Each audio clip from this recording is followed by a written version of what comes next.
2, 1. Happy Friday Eve. Started out really positive, and then no, that's a good Friday thing. Eve, yes. Thursday. We've made it this far. We have made it this far. It is Thursday, and welcome to KSAT News Now. We are streaming on all of our digital platforms, KSAT Plus, KSAT.com, also YouTube. So make sure to YouTube check us out Live. there. Yeah. I Got like the YouTube podcast. Live because you can chat on there. Yeah, we need to So- maybe jump into that a little bit more. I will So, you know what? I'm gonna bring work it on up right that now. So if you're on there, say hello, chime in. Also, if you're listening to our podcast, rate, subscribe everywhere you get your podcast. All right. Absolutely, yes. Always appreciate the people that hit us up on the podcast as well, because always like to get their news a little bit later in the day, but we have that available for you. And this morning we're going to be going over several topics, big news headlines. First one here, monkeypox vaccine is in short supply. So we'll tell you how the government, how their officials are stretching doses now as this virus spreads. Also, are doctors in agreement with that? We'll tell you more about that. Plus, Beto O'Rourke with some strong words for a heckler who was laughing about the comments he had to make in the Uvalde shooting. This video is spreading all over social media. It's trending, and we'll let you listen in. Yeah, definitely one there that a lot of people have been talking about. And here we go. We see the Spurs logo all over the place. You see it on jerseys, you see it on caps, you see it all over shirts. But did you know where the original design came from? I have no idea, and I was on Instagram Live earlier talking about the show, Yeah. and I'm excited about that one. That one's really cool. Yeah, so we'll introduce you to the man behind the logo that was created 50 years ago. 50? So again, 50 years ago. This was created all the way back in 1973. Still pretty recent, 50, you think about it? Yeah, definitely. Yeah, That's Spurs very are cool. celebrating their 50th year anniversary this year. So yeah, we talked to this artist. Pretty That's good very stuff. cool. All right, but we're starting with weather, the one and only Justin Horn. One and only. What's up? Yesterday clone you me. said, yesterday you mentioned to carry an umbrella just in Yes. case. Okay. I did not, but I have my raincoat just in case. Okay, that works out. Yeah, I Yeah. forgot that, but. And it was then good to last remember. night, Yeah. I could see the lightning from far away. That It's was beautiful. very, right? Like, The storms came in right at sunset, so it made for a very picturesque view across the city. It I was didn't good. see any rain personally, though. I didn't either. I could smell it, but I didn't see it. We talked about that the other day, actually. I couldn't even smell it. You must have been really close. Percafor? Yeah. How do you Pikachu? Pikachu. Petrichor. Petrichor. That's after. It's ozone is what Pikachu. you. Ozone is first, right? Remember ozone? Gesundheit, Ozone. yes. Okay. Ozone You guys and passed the test. Let's see if we pass this I time. know. Yeah, let's see. I've not had a This good is a run fun here. one today. Ooh, okay. So, what kind of food does a falling raindrop most closely resemble?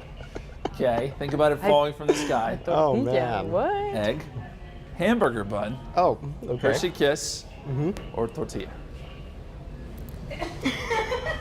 What do you think? So the other day in the newsroom, we were talking about the experiment. There's always with a the eggs. backstory Yes. with RJ. I Never can't just just do an a guess. answer. Okay, so we were talking about eggs. I don't think it is eggs. I'm gonna say. Do you want to guess first, or do you want me to go? I'm going to go with Old Faithful C, but because I really do think that it's a Hershey's Kiss. I was not- gonna say C as well. Okay, Just because cool. of the shape of the Hershey's Kiss. Sure. That's what we always see, right?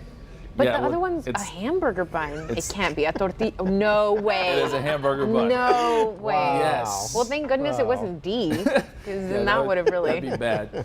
hamburger Always bun? throwing here's us for a why. loop. So a raindrop actually begins as a perfect sphere, just the way water and the forces around it. It's a perfect sphere, but as it falls, that makes the sense. bottom flattens and the top becomes curved. So it kind of Okay. looks like a hamburger bun. Okay. So it's not, everyone draws raindrops. All Even in we're the guilty eye of of it the as beholder. meteorologists on our weather Yeah. maps. The standard Hershey Yeah. Kiss looking thing, but no, it's a hamburger bun. It's a scam. Fun It's fact. always got some Hamburger very bun. Who interesting knew? things to drop on us knew? here. Yeah. Speaking of those raindrops, some folks did see some yesterday. It was so spotty. The airport only got a trace, but places like Floresville, Seguin picked up a little bit, and then up around the Bernie area, a little bit of rain there too. Hallettsville was the big winner, over half an inch there. And you look around the city of San Antonio, there were some spots that got up to about a quarter of an inch, especially on the northeast side, up there around O'Connor and 1604. Close to 2/10 of an inch. I expect that we'll see similar setup today with spotty rainfall totals. The drought monitor came out, and basically the entire area is in an exceptional drought. This is no good. And the rain we saw yesterday is not going to really put a dent in it, nor will the rain we see next couple days. We got to chip away at this very, very slowly, but we will take what we can get at this point. And there is a little bit of rain on the radar. We see a few showers up there around Bernie and Barrera and Comfort, all very light at this point. But as we get later into today, we should see a little bit more coverage. We're calling for a 40% chance of rain, scattered downpours. There could be some gusty winds with some of this activity, maybe some pockets of heavy rain. Dies down tonight, and then tomorrow we do it all again. Pretty similar setup tomorrow with a 40% chance of some rain as we get into Friday afternoon with some scattered downpours around the area. And this continues in on Saturday too. So we've got some more opportunities here. 40% chance at 2 o'clock. As we get towards 5, 6 o'clock, still a 40% chance. Temperatures should make it into the mid-90s for highs. And then by tonight, once we lose the daytime heating, most of the rain goes away and we bring the rain chances down. The extended forecast, 40% chance of rain tomorrow and Saturday, just a small chance there on Sunday. Ridge builds back in next week, which means some more heat. You know, beyond that though, as we look late next week, there's some indications we could see some more rain and maybe some cooler temperatures. So August is looking way better than June and July, I'll say that. And nice to see rain chances in the forecast next couple days. Hamburger buns just falling from the sky. Watch out. What's your hamburger bun forecast? But we're talking about the raindrops. Cloudy with a chance of hamburger buns. Yeah. Thank you, Justin. The chance of meatballs. That one was Look at cool. this I think that was guy. my Look at favorite this weather guy. 101 to this day. Hey, if you can That was a good incorporate food and put it together with weather, those are two of my favorite subjects. I feel really good about it. I'm just really relieved it wasn't D. A tortilla. Now I just really want a hamburger. But thank you again, Justin. Really appreciate all of that stuff there as we get set for today's weather and the weekend weather coming up. And now with our news, there's a major change involving the monkeypox vaccine, and this is all because there's a huge demand for it.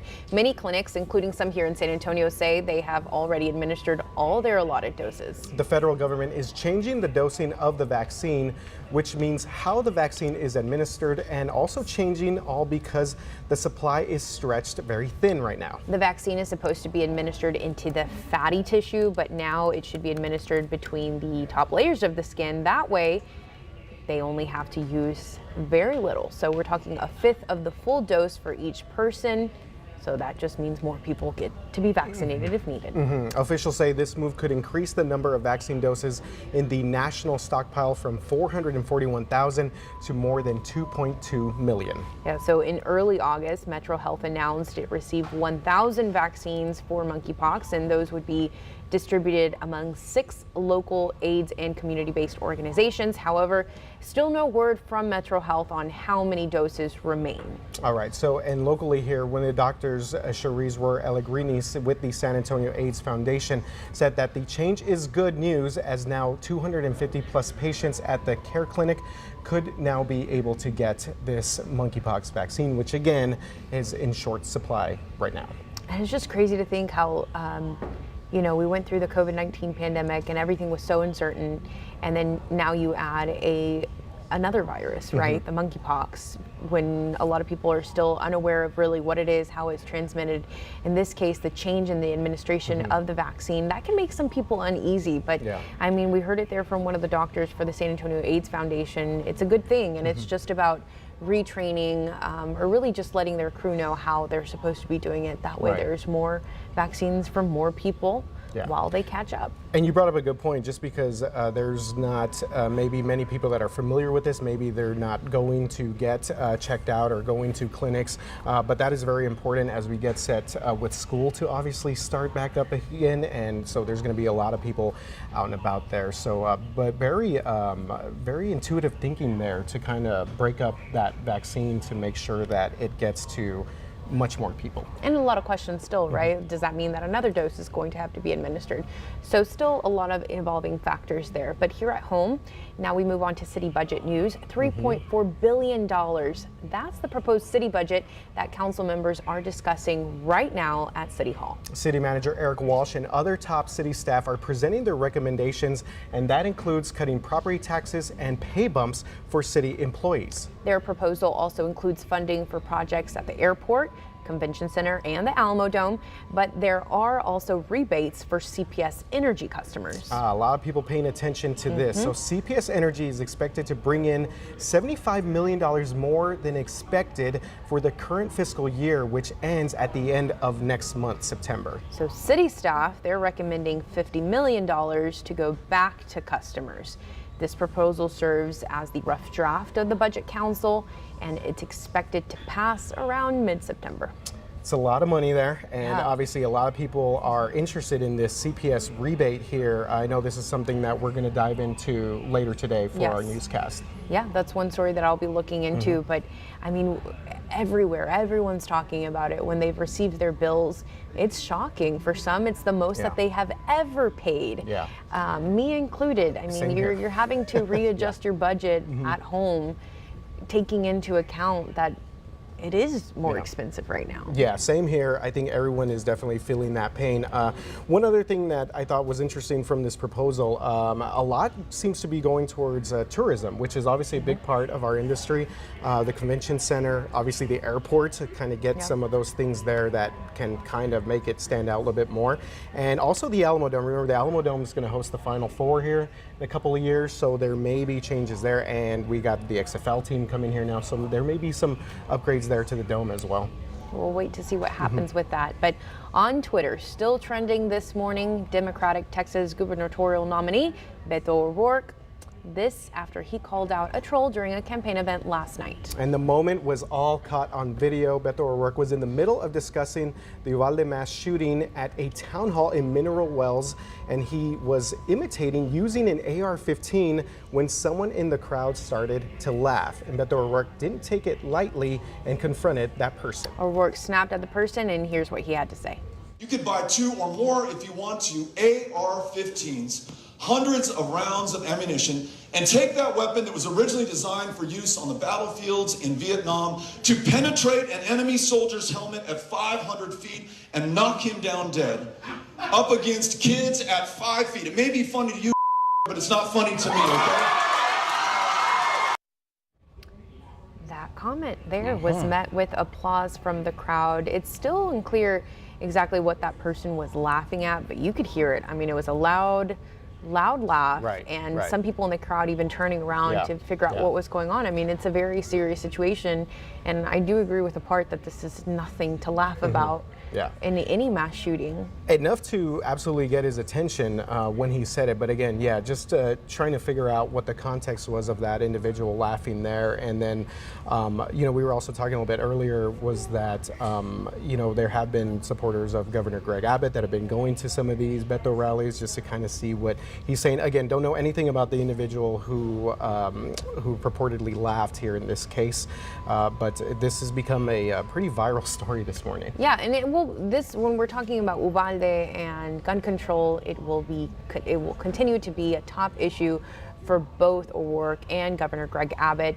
And as we mentioned yesterday, they will square off during a televised debate. It'll also be streaming online, and that's happening on September 30th in the Rio Grande Valley at UT RGV campus there in Edinburgh. Absolutely, firearms in the state, immigration, all those things, some very, very vital topics here for our state. And sticking with Uvalde this morning, this is a story that's also kind of gone viral for different reasons. Athletes from that school there took to the court for the first time since Robb Elementary shooting. The Uvalde girls volleyball team had a match against Lytle last night where empathy took center stage. All right, so the Lytle Lady Pirates presented 21 roses to the Uvalde players as well as coaches. And of course, this in memory of the 21 victims. A short video of the presentation was shared on Twitter, which has received a lot of praise. I mean, it's been shared, quoted, people, of course, applauding this move in solidarity for the Uvalde community. Right, and we've talked about this in the past, just sports sort of bringing together communities. Absolutely. And obviously, I mean, all these surrounding communities there, Sabinal, Hondo, Lytle, all of these areas there have done a lot to try and support these families. And you think about it, I mean, these are young women that are obviously playing a game, but at the same time, I'm sure that they were absolutely touched by this moment before that volleyball match. And this game was even more special because it was the first athletic game since the Uvalde shooting, and it was a good game by both teams. Lytle took home the win for this season opener in 5 sets. The final score was 15-9. Right, and something I've been sort of thinking about is that their football team actually, their home opening game is on September 2nd. So I remember in talking with a lot of those young men there and the coaches, they are really kind of anticipating an emotional scene there for their first home football game. Okay, so their opening one is in Carrizo, right? Yeah, and that's they're on the road. 26th. Yes. And so the first home game you mentioned, that's the September 2nd one, Yes. and that's against Eagle Pass. Right, yeah. All right, so of expect a very course that, exactly.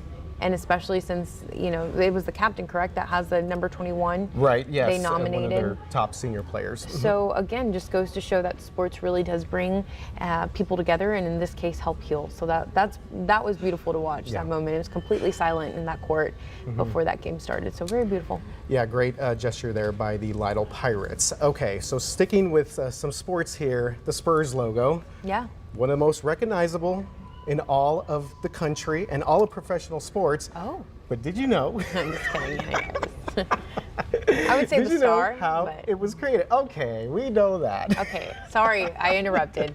The question was, did you know how the Spurs logo was created?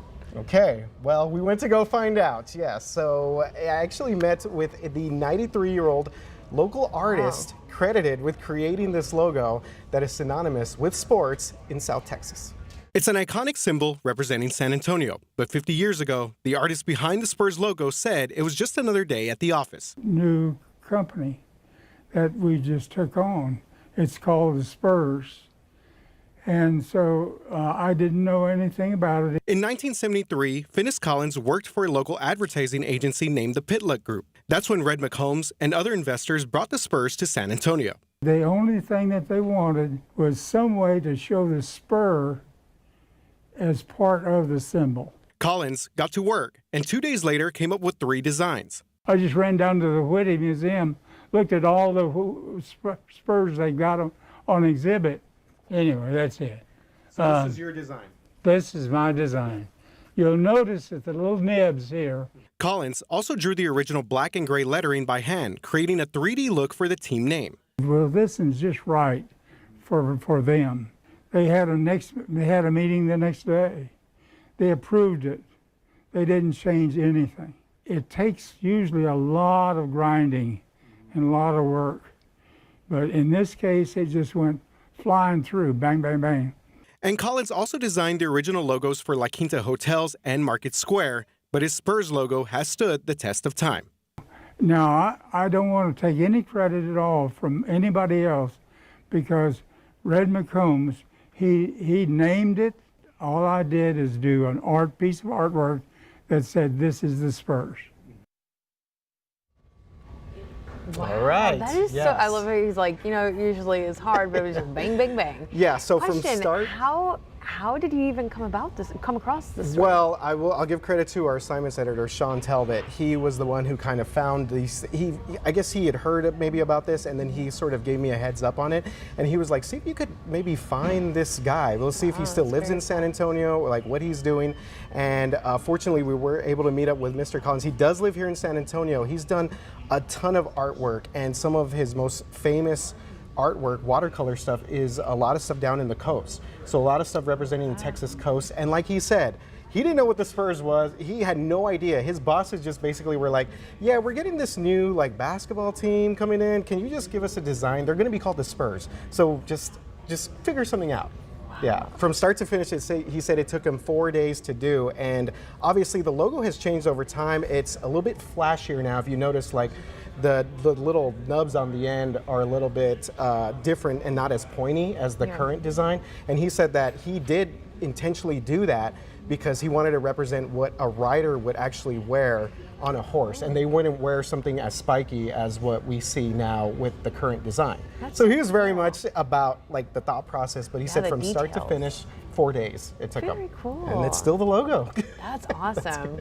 Now, I mean, a couple of weeks ago, I saw these new shorts, and I think they have like a papel picado feel to them. I don't know, but they're men's shorts. But the between the logo and the colors, I mean, Yeah. you already know I'm from Dallas, so am I the biggest Spurs fan? Probably not. But because of the logo, I would buy them. Yeah, it was That's a cool definitely, story. definitely very fun to meet with Mr. Collins there. And again, I was just, I was surprised at all the stuff he's done. The original logo for La Quinta Hotels and Suites, and also for Market Square. Yeah, so Which is emblematic. his imprint is all over the city.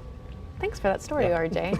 All right, and thank you guys for tuning in. We'll see you tomorrow at 11 a.m. Have a great day.